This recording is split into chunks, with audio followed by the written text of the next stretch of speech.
Good evening friends. আজকের শান্তকালীন ক্লাসে আপনাদের আরেকবার স্বাগত জানাচ্ছি। আমি ডক্টর আশিস মজুমদার।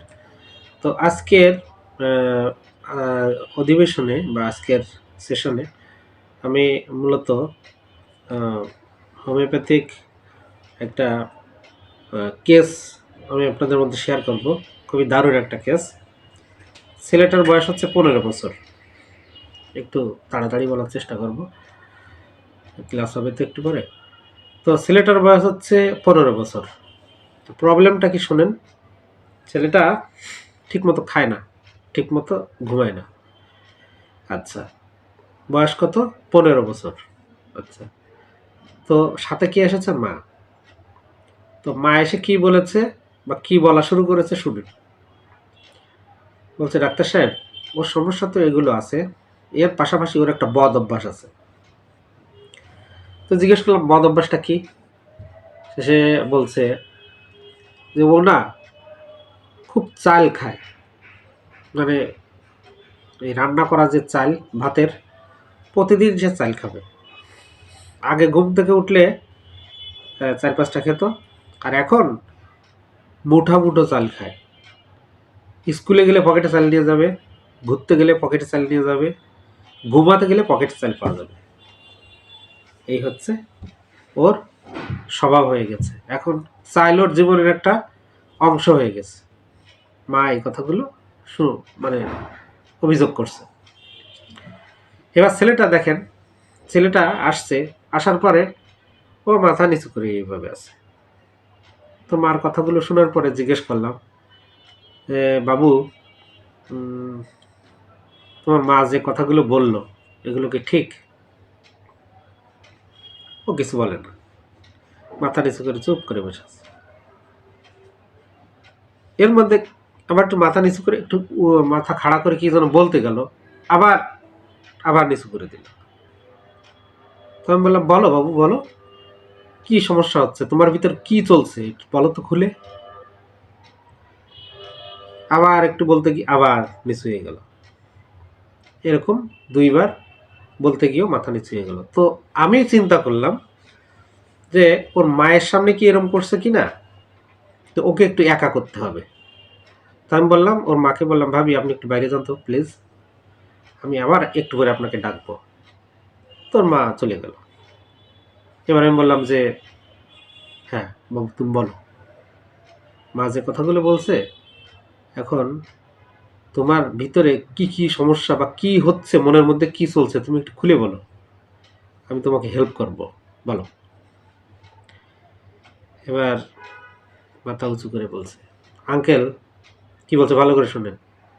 আঙ্কেল, আপনি যা বলছেন আমি ঠিকই বুঝতে পেরেছি, কিন্তু কি বলবো সেটা আমি বলতে পারছি না। বলতে গেলে ওটা আমার মুখে আর আসছে না। মানে আপনি যা বলেছেন এটা আমি সব বুঝতে পেরেছি, কিন্তু উত্তর দেব কি সেটা আমি ঠিক বুঝে উঠতে পারছি না। This is the case, this is the case. মানে কি, আমি যেটা প্রশ্ন করেছি প্রশ্নটা ঠিকই বুঝেছে, কিন্তু উত্তর দেবে কি সেটা মনের মধ্যে এনে সে ঠিকমতো সাজিয়ে গুছিয়ে এক্সপ্রেস করতে পারছে না। এটা হচ্ছে তার মূল বক্তব্য বা তার মনের কথা বা emotion. This is the case. এবার এই কেসটিকে ডিকোড করবেন। ঠিকমতো ডিকোডিং করতে পারলে আপনি মেডিসিনে পৌঁছে যাবেন, এবং ওর যে সমস্যাই হোক না কেন, যা হোক, সব রিমুভ হয়ে যাবে।